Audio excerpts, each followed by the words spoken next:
नमस्कार दोस्तों, थंबनेल देख करके बिल्कुल सही जानकारी लेने आप आए हैं। एनपीके कंसोर्टिया और फिटकरी का किसान करेंगे खेती में धमाल। ये कमाल धमाल सिर्फ किसान ही कर सकते हैं और वो भी खेती में ही हो सकता है। देखिए, कुछ किसान भाई हैं 6 फुट की लौकी उगा रहे हैं, तो कोई किसान भाई 5 केजी की गोभी उगा रहे हैं, कहीं पे है बैंगन पे टमाटर लग रहे हैं और उसी पे बैंगन भी लग रहे हैं। तो ये कमाल धमाल सिर्फ खेती में ही होता है। बाकी सब लोग तो दोस्तों कुछ कुर्सी के चक्कर में है, तो कुछ टैरिफ के चक्कर में है, और कुछ व्यापार के चक्कर में है, तो कुछ नौकरी के चक्कर में है। ये चक्कर ही ख़त्म नहीं हो रहे। तो खेती में नया नया क्या कर सकते हैं? देखिए, खेती में बहुत सारी चीज़ें हमारे पास ऐसी हैं जिनका इस्तेमाल करके वाकई में धमाल कर सकते हैं।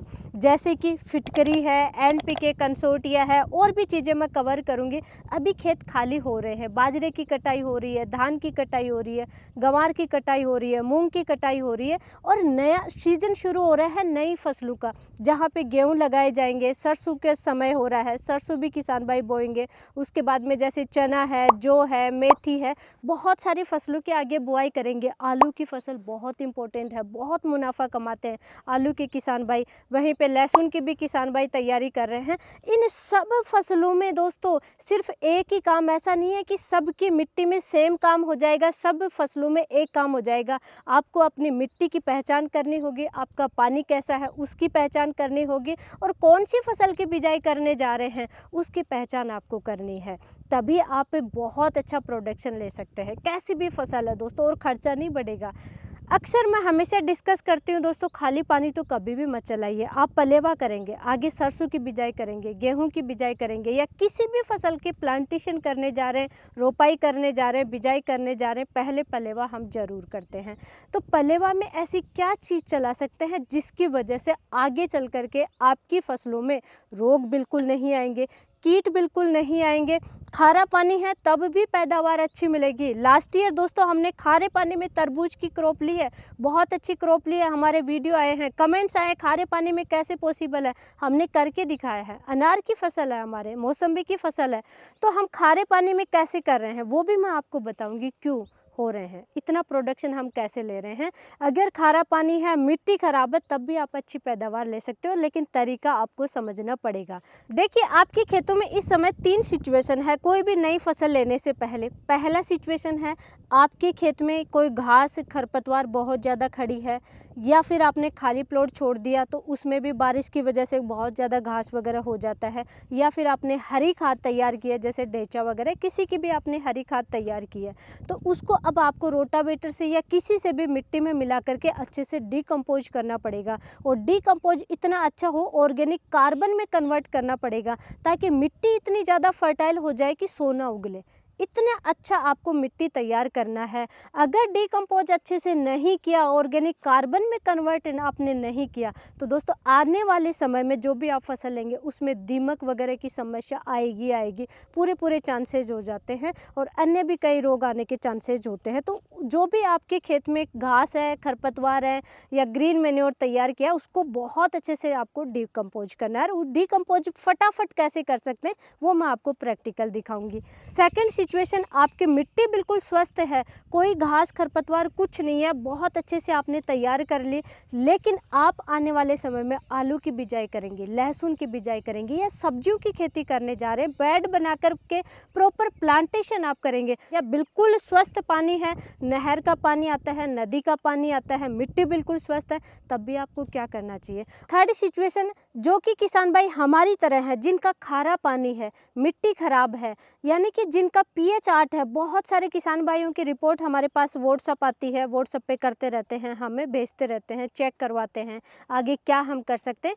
तो यानी कि जिनकी मिट्टी खराब है, या पानी खराब है, pH बहुत ज़्यादा है, या फिर जहाँ पे धान की खेती होती है, जहाँ पे रासायनिक खाद आप ज़्यादा डालते हैं, यूरिया जैसे फर्टिलाइज़र बहुत ज़्यादा आप डालते हैं, तो वहाँ की मिट्टी में ज़्यादा पैदावार आप आगे चल करके कैसे ले सकते हो। और ये तीनों ही सिचुएशन में खर्चा दोस्तों 100 रुपये से ज़्यादा नहीं बढ़ेगा।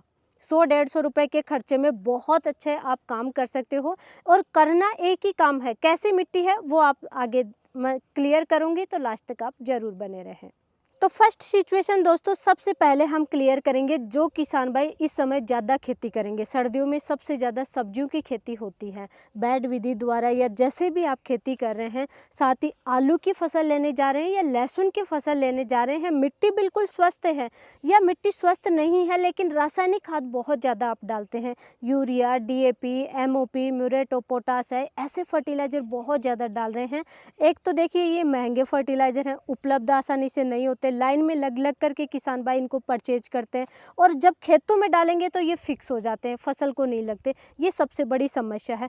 इस समस्या का एक ही समाधान है दोस्तों, जब आप पलेवा कर रहे हैं या बेड बना करके आप खेती कर रहे हैं तो पहले पानी चला रहे हैं, या फर्स्ट फर्टिगेशन आप कोई चला रहे हैं, तो फर्स्ट फर्टिगेशन आपने पहले ही दोस्तों बेसल डोज में बहुत सारे खाद डाल दिए, तो फर्स्ट फर्टिगेशन में कोई खाद मत चलाइए, आप चलाइए दोस्तों NPK के बैक्टीरिया। पलेवा कर रहे हैं उस समय भी चला सकते हैं। ड्रिप चॉकअप है या नहीं है, बैड विधि द्वारा पहले ड्रिप बिछा करके किसान भाई चेक करते हैं, तो साथ में ये भी आप चला सकते हैं, इसको डेवलप करके आप चला सकते हैं दोस्तों। फर्स्ट फर्टिगेशन में किसी भी फसल में आप चला सकते हैं NPK कंसोर्टिया। देखिए प्राथमिक पोषक तत्व 3 ही होते हैं, नाइट्रोजन, फॉस्फोरस, पोटाश, और तीनों के लिए सबसे ज़्यादा क्या डालते हैं, यूरिया नाइट्रोजन के लिए, पोटाश नाइट्रोजन और फॉस्फोरस के लिए, MOP म्यूरेट ऑफ पोटाश वो पोटाश के लिए डालते हैं। तो ये तीनों ही पोषक तत्व अवेलेबल होने चाहिए, मिट्टी में चले गए लेकिन वो पौधे को लगने चाहिए, तो पौधे को अवेलेबल करवाने का काम ये कर देगा NPK कंसोर्टिया। और हर कहीं पे आसानी से मिल जाता है, इफ्को का भी आता है, क्रिफ्को का भी आता है, किसी का भी NPK के बैक्टीरिया आपको मिल जाए, इसको डेवलप करके चला दीजिए। ये देखिए हम पूरा कार्टून एक साथ परचेज करते हैं और ये हमारे आने वाली फसलों में आपको दिखेंगे। NPK कंसोर्टिया है या अलग अलग जो बैक्टीरिया हैं उन सब का हम इस्तेमाल करते हैं, और ये दोस्तों खर्चा बचाने का बहुत अच्छा तरीका है। 1 लीटर भी चला सकते हैं और 500 ml भी चला सकते हैं। खर्चे की अगर बचत करनी है तो 500 ml इस तरीके से 200 लीटर में डाल दीजिए और 2 kg गुड़ डाल दीजिए, डेवलप कर लीजिए 24 घंटे या 48 घंटे, और उसके बाद में आप पानी के साथ में चला दीजिए। तो ये देखिए अभी हम चलाएँगे और ये मैं दिखा भी देती हूँ, ऐसा आता है ये।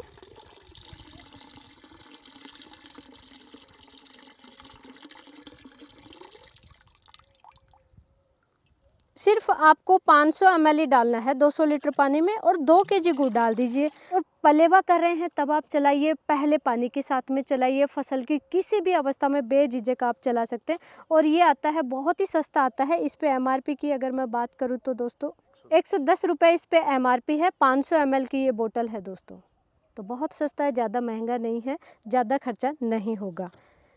जहाँ पे भी सब्जियों की खेती करेंगे, आलू या लहसुन की खेती करेंगे, आपको फर्टिलाइज़र बहुत ज़्यादा डालना है तो पहले ही आप ये चला दीजिए, बैक्टीरिया चला दीजिए। अब सेकंड सिचुएशन पे आ जाइए दोस्तों, जिन्होंने जैसे हरी खाद तैयार की है, अभी हमारा एक शॉर्ट वीडियो आया है, आप नहीं देखा ज़रूर देखिए।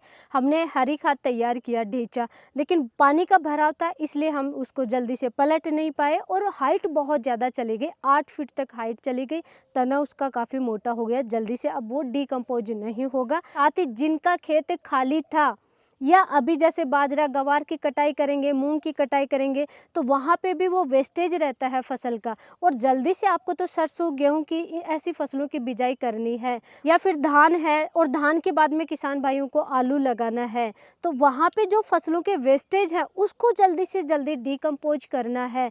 ऐसी सिचुएशन में आप 3 चीज़ें चला सकते हैं दोस्तों। सबसे पहला तो बिल्कुल भी खर्चा नहीं करना है, तो वही तरीका हम कर रहे हैं, वही मैं आपको हमेशा दिखाती हूँ, आज भी वही दिखाऊंगी दोस्तों। जल्दी से जल्दी डिकम्पोज करने के लिए 3 चीज़ें आप चला सकते हैं, तीनों में से कोई भी एक चीज़। फर्स्ट है गौमूत्र और गुड़ का पानी चला दीजिए। गौमूत्र में देखिए नाइट्रोजन भरपूर मात्रा में होता है, कई टाइप के इसमें पोषक तत्व आते हैं, साथ में ही डिकम्पोज बहुत जल्दी करता है। अगर आपको गोबर की खाद को भी डिकम्पोज करना है तो अक्सर हमेशा हमारे वीडियो आते रहते हैं कि आप उसमें गौमूत्र मिलाते रहिए, जल्दी से जल्दी डिकम्पोज हो जाएगा। खेतों में वेस्टेज है, हरी खाद तैयार किया, उसको डिकम्पोज करना है तो गौमूत्र गुड़ का पानी चला दीजिए। सिंपल है, कोई खर्चा नहीं है, ये बहुत अच्छा तरीका है। और 1 एकड़ में आप 100 लीटर तक गौमूत्र चला सकते हैं। आपके पास कितना है, 10 लीटर, 20 लीटर, 30 लीटर, 50 लीटर, कितना है उतना ही आप चला सकते हैं। हम दोस्तों लगभग 100 लीटर के करीब चलाएंगे और 2 केजी गुड़ डालेंगे इस टैंक में। तो ये 200 लीटर का टैंक है, 100 लीटर इसमें पानी है, 100 लीटर अभी गौमूत्र डालेंगे और इसमें 1 से 2 केजी गुड़ डालेंगे। ये देखिए दोस्तों, ये गौमूत्र मिला रहे हैं हम लोग पहले।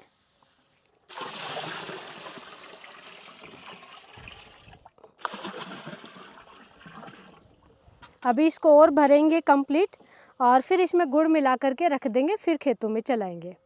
सेकंड सिचुएशन है दोस्तों, अगर जहाँ पे किसान भाई जैसे मौसम्बी वगैरह इनके सिट्रस बायो एंजाइम तैयार करते हैं, वो किसान भाई गौमूत्र की जगह बायो एंजाइम चला सकते हैं, लेकिन सिट्रस में होना चाहिए। नींबू है, आंवला है, मौसम्बी है, उनमें से कोई भी एक आप चला सकते हैं। देखिए हमने तैयार कर रखा है और उनका हम यूज करते रहते हैं, तो वो भी मैं आपको दिखाती हूँ।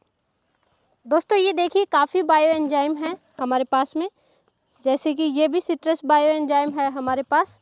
सेकंड ये दोस्तों मौसम्बी और सिट्रस का ही हमने तैयार किया है, मौसम्बी और किन्नू का। ये देखिए बिल्कुल जूस की तरह है ये, और मौसम्बी किन्नू की सी इसमें खुशबू आती है, तो ये हम चलाएंगे अभी। अलग अलग हमारे पास अलग अलग खेत हैं, तो सब में अलग अलग तरीके से हम चलाते हैं। अब थर्ड सिचुएशन दोस्तों, जहाँ की मिट्टी ख़राब है, पानी ख़राब है, यानी खारा पानी है, या मिट्टी का पीएच 7.5 से अबव जा चुका है, 7.5-8 पीएच है, वहाँ पे आप कुछ भी फर्टिलाइज़र, कुछ भी चाहे ऑर्गेनिक डालिए चाहे रासायनिक डालिए, फसलों को नहीं लगता है। ये बहुत बड़ी समस्या है और उत्पादन इसीलिए घट रहा है और पैदावार इसीलिए घट रही है, कमाई घट रही है, क्योंकि मुनाफा नहीं होता है, किसान भाई को पैदावार ज़्यादा नहीं मिलती है। ऐसी सिचुएशन में आपके पास 2 ऑप्शन हैं, या तो हर साल आप हरी खाद तैयार करो और साथ ही जिप्सम फर्टिलाइज़र डालो, मिट्टी का पीएच वगैरह चेक करवा करके उसी अनुसार आपको रिकमेंड किया जाएगा, उसी अनुसार जिप्सम फर्टिलाइज़र डालो। लेकिन इंडिया, हमारा भारत देश इतना बड़ा है, हर कहीं पे जिप्सम आसानी से उपलब्ध ही नहीं होता है, और जहाँ पे मिल रहा है वहाँ पे या तो क्वालिटी नहीं मिल रही है। कोऑपरेटिव सोसाइटी से आप ले रहे हैं 80 रुपये या 50 रुपये, 60 रुपये का बैग तो मिल जाता है, लेकिन क्वालिटी उसकी इतनी अच्छी नहीं आती, और अगर आप कंपनियों से लोगे तो बहुत महंगा मिलता है जिप्सम। तो ऐसी सिचुएशन में सिर्फ एक ऑप्शन है, ये इस्तेमाल करना चाहिए फिटकरी। 1970 से फिटकरी का इस्तेमाल किया जा रहा है। जो एडवांस किसान भाई थे वो पहले से ही फिटकरी का इस्तेमाल करते आ रहे हैं और आज भी इसका इस्तेमाल किया जाता है। जहाँ की मिट्टी का पीएच हाई है या खारा पानी है, तो उनको सिर्फ और सिर्फ फिटकरी ही इस्तेमाल करना चाहिए, इसी का रिजल्ट मिलता है और फास्ट रिजल्ट मिलता है। दोस्तों कोई भी चीज़ है, अगर उसका गलत इस्तेमाल करोगे या एक्सिस मात्रा में इस्तेमाल करोगे तो साइड इफ़ेक्ट होगा। अगर सही तरीके से इस्तेमाल करोगे तो आपको पैदावार बहुत अच्छी मिलेगी, रिजल्ट बहुत अच्छा मिलेगा। कुछ सोशल मीडिया पे कुछ इन्फ्लुएंसर हैं जो थोड़े से व्यूज़ के चक्कर में किसानों को गलतफहमी फैलाते हैं सोशल मीडिया पे फिटकरी को लेकर के, तो वो चीज़ें बिल्कुल भी सही नहीं है, उसका हम भी कुछ नहीं कर सकते। दोस्तों आप खुद समझदार हैं, एडवांस किसान भाई हैं, आप देखिए कि आपकी मिट्टी कैसी है, पानी कैसा है, वैसे ही आप इस्तेमाल कीजिए। हाँ, एक चीज़ है दोस्तों, किसी भी चीज़ को एक्सिस मात्रा में इस्तेमाल नहीं करना, तब उसका साइड इफ़ेक्ट होगा। खड़ी फसल में मैं आज तक ना मैंने कभी रिकमेंड किया है, ना ही मैं आज कर रही हूँ। हमेशा कहती हूँ दोस्तों, बिजाई से पहले या फिर रूट में जाना चाहिए। अगर बहुत ज़्यादा इमरजेंसी है, जैसे धान की फसल है, तो उसमें इमरजेंसी होता है कि धान रोपाई के बाद में फिटकरी डालना होता है, तो तब भी हम यही रिकमेंड करते हैं कि पानी के साथ में जाना चाहिए, रूट में जाना चाहिए, छिड़काव करके कभी भी पत्ते के संपर्क में नहीं आना चाहिए। भयंकर एसिडिक नेचर होता है, फसल को जला देगा, पत्तों को जला देगा।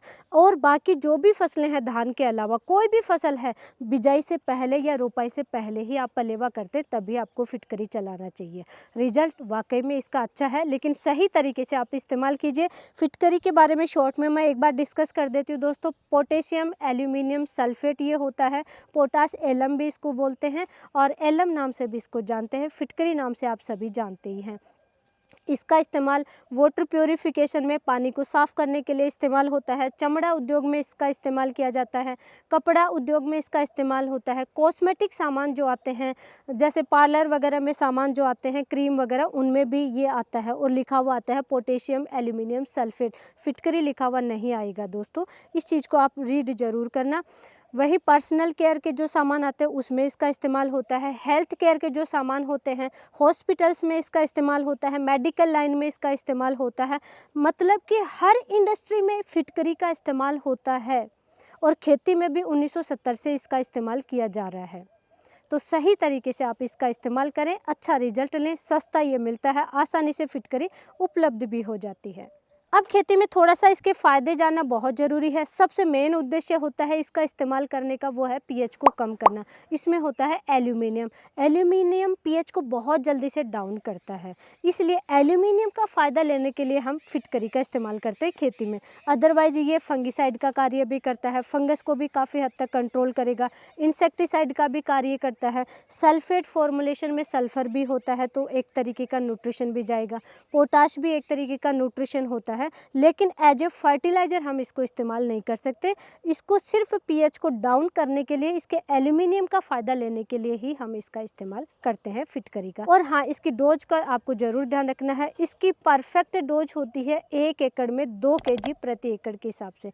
2 kg जब भी आप यूज करेंगे 2 kg प्रति एकड़ के हिसाब से इस्तेमाल कीजिए। 7 से 8 पीएच है, लेकिन 8 से भी ज़्यादा पीएच जा चुका है, तब वहाँ पे सिर्फ पलेवा के टाइम, यानी आपको बिजाई करनी है बाद में, पहले खाली पानी चला रहे हैं, तब 3 kg आप चला सकते हैं। कुछ किसान भाई 4-5 kg चलाते हैं, जो कि सही नहीं है।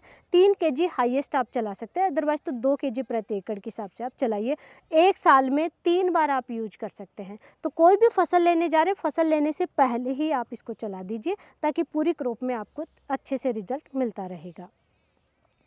और दोस्तों, ऐसी ही लाइव नॉलेजफुल जानकारी के लिए वीडियो को लाइक कीजिए। ऐसी जानकारी आपको कहीं भी देखने को नहीं मिलेगी, तो ऐसी प्रैक्टिकल जानकारी लेने के लिए आपको इस चैनल को सब्सक्राइब भी ज़रूर करना चाहिए। और आपका बहुत बहुत धन्यवाद।